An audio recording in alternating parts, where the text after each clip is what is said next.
How do you see that the West should engage in the stability in the region?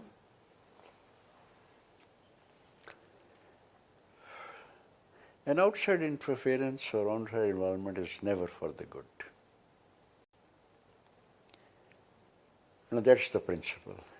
Even when it is seen for the good, well, frankly, people are coming, they bring in big money, and they're going to establish a college here and a hospital there. It means there's some deficiency. In our own case, we've not been able to do it. Those who will come and give you this development aid is not for free.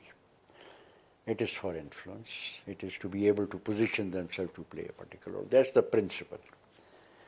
But then Pakistan is a country that has always been inviting foreign help, foreign intervention.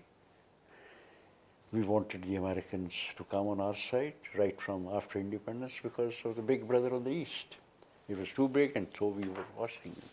And after we got them on our side, we benefited absolutely. Militarily, politically, economically, we benefited. But then there is a price to be paid for that. If one has to be prepared that at some stage, when you need them most, they may ask, as a quid pro quo something that is not palatable to you. Now this is a big cycle that goes on. So the foreign presence or foreign involvement may not be good, but it also becomes inevitable. I think post 9/11 it was inevitable that people would come. It had some good aspects. Pakistan became, in the limelight, an important country, people came. At the same time, their demands were such, and usually it was not possible for us to align our interest with theirs. If their interest is against the Haqqanis or the Taliban, then ours is not. If their interest is about, going after the Lashkar-e-Tayyibas and the Jaish-e-Mohammed, then we have our own reasons not to invoke that thing at a particular time. How we do it, now that's the challenge.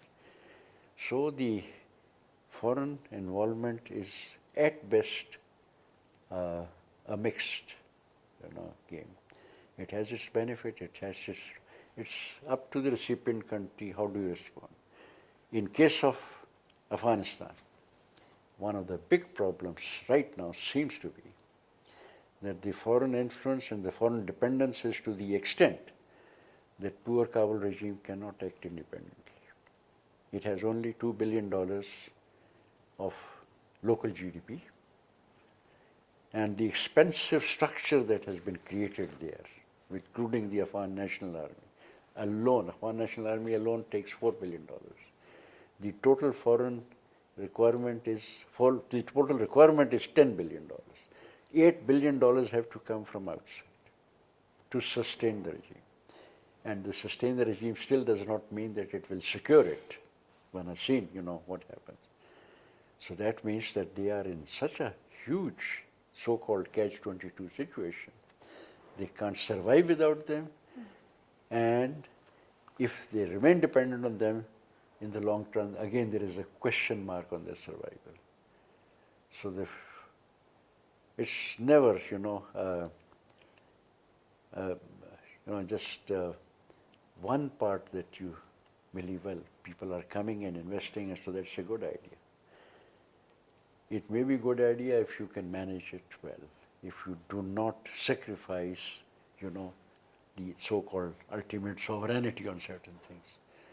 But it has never been possible, but you get stuck in that cycle.